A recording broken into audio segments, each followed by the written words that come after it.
ನಮ್ಮಲ್ಲಿ ಒಂದು ಗಾದೆ ಮಾತಿದೆ, ದೇವರು ಕೊಟ್ಟರು ಪೂಜಾರಿ ಕೊಡಲ್ಲ ಅಂತ. ಇದಕ್ಕೊಂದು ಪಕ್ಕಾ ನಿದರ್ಶನ ಇಲ್ಲಿದೆ. ಸರ್ಕಾರ ಬರ ಪರಿಹಾರಕ್ಕಾಗಿ ಅಂತ ಹಣ ಬಿಡುಗಡೆ ಮಾಡುತ್ತೆ.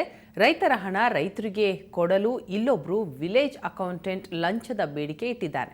ಈ ಭ್ರಷ್ಟನ ಲಂಚದ ಕಿರುಕುಳಕ್ಕೆ ರೈತರು ಹೈರಾಣಾಗಿದ್ದಾರೆ.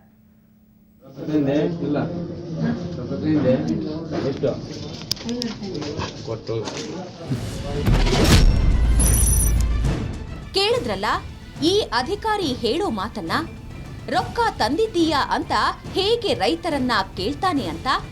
ಹೀಗೆ ರೊಕ್ಕ ಪೀಕೋ ಅಧಿಕಾರಿ ರಾಯಚೂರು ಜಿಲ್ಲೆ ಮಾನ್ವಿ ತಾಲೂಕಿನ ಗ್ರಾಮ ಲೆಕ್ಕಿಗ ಸತೀಶ್. ರೈತರಿಗೆ ಸರ್ಕಾರ ನೀಡುವ ಪರಿಹಾರಕ್ಕೂ ಈ ವಿಲೇಜ್ ಅಕೌಂಟೆಂಟ್ ಲಂಚ ನೀಡುವಂತೆ ಪೀಡಿಸ್ತಾ ಇದ್ದಾನೆ.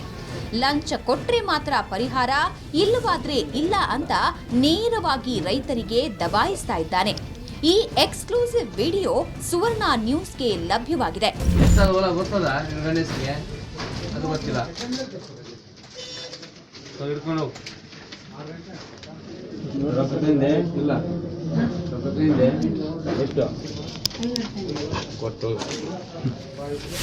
ವಿಲೇಜ್ ಅಕೌಂಟೆಂಟ್ ಸತೀಶ್ ವಿರುದ್ಧ ತಹಶೀಲ್ದಾರ್ಗೆ ದೂರು ಹೇಳಿದ್ರೆ ನೀವ್ಯಾಕೆ ಲಂಚ ಕೊಡ್ತೀರಿ ಅಂತ ರೈತರಿಗೆ ಬುದ್ಧಿ ಹೇಳ್ತಾರಂತೆ.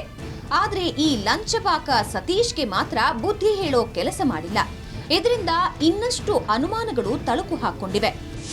ಈ ಮಾನ್ವಿ ತಾಲೂಕಿನಲ್ಲಿ ಏನಾಗಿದೆ, ಇವತ್ತು ಕುಲಕರ್ಣಿಗಳು ಏನು ಮಾಡ್ತಾ ಇದ್ದಾರೆ, ಮಾನ್ವಿ ತಾಲೂಕಿನಂತ ರೈತರನ್ನ ವಂಚನೆ ಮಾಡ್ತಾ ಇದ್ದಾರೆ. ಈಗ ನಾವು ವಂಚನೆ ಮಾಡಿದ ಖಂಡಿಸರು ಕೂಡ ಡಿ ಸಿ ಅವ್ರಿಗೆ ಮನೆ ಪತ್ರ ಕೊಟ್ಟು ಕೂಡ ಯಾವುದೇ ಕಾರಣಕ್ಕೂ ಇವತ್ತು ಏನು ರೆಸ್ಪಾನ್ಸ್ ಆಗ್ತಾ ಇಲ್ಲ. ಇದು ಯಾವುದೋ ಡಿ ಸಿ ಅವರು ಅಥವಾ ಇರಾಗ ಪಾಲಿದವರು ಅಥವಾ ಇನ್ನೊಬ್ಬರು ಪಾಲಿದರು ಈ ತಹಸೀಲ್ದಾರನ್ನು ಕೂಡ ಕೇಳಿದ್ರೆ ಏನಂತಾರೆ, ನಮಗೆ ಸಂಬಂಧ ಇಲ್ಲ, ರೈತರು ತಪ್ಪು ಅಂತ ಹೇಳ್ತಾ ಇದ್ದಾರೆ. ಈಗ ಒಂದು ಪಾಣಿ ಕೊಡಬೇಕಂದ್ರೆ ಎಕರೆಗೆ 1000-2000 ವಂಚನೆ ಮಾಡ್ತಾ ಇದ್ದಾರೆ. ಅಲ್ಲೇ ಒಬ್ಬ ಕುಲಕರ್ಣಿ ನಮ್ಮ ವಿಡಿಯೋಸ್ ಕೂಡ ಸಿಕ್ಕಿದೆ. ಸತತ 3 ವರ್ಷಗಳಿಂದ ಬರಗಾಲಕ್ಕೆ ತುತ್ತಾಗಿ ರೈತರು ಆತ್ಮಹತ್ಯೆ ದಾರಿ ಹಿಡಿದಿದ್ದಾರೆ.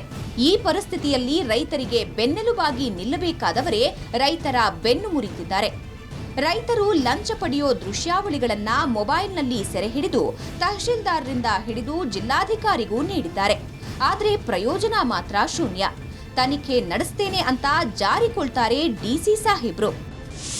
ಚಿಕ್ಕಕೊಟ್ನೇಕಲ್ ಗ್ರಾಮ ಲೆಕ್ಕಾಧಿಕಾರಿಗಳು ಬರ ಪರಿಹಾರ ನೀಡುವುದರಲ್ಲಿ ರೈತರಿಂದ ಲಂಚ ಕೇಳ್ತಾ ಇದ್ದಾರೆ ಅಂತ ಕೆಲವು ದೂರುಗಳು ಬಂದಿವೆ.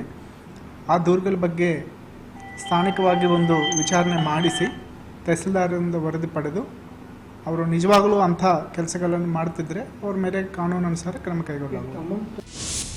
ಲಂಚ ಪಡಿತಾ ಇರೋದನ್ನ ರೆಡ್ ಹ್ಯಾಂಡ್ ಆಗಿ ವಿಡಿಯೋ ಸಮೇತ ದೂರು ನೀಡಿದ್ರೂ ಕ್ರಮ ಕೈಗೊಳ್ಳದೇ ಇರೋದು ಇನ್ನಷ್ಟು ಅನುಮಾನಗಳಿಗೆ ಎಡೆಮಾಡಿಕೊಟ್ಟಿದೆ.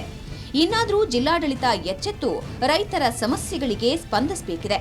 ರಾಯಚೂರಿನಿಂದ ಶ್ರೀನಿವಾಸ್ ಜೊತೆ ವಿಶ್ವನಾಥ್ ಹುಗಾರ್, ಸುವರ್ಣ ನ್ಯೂಸ್.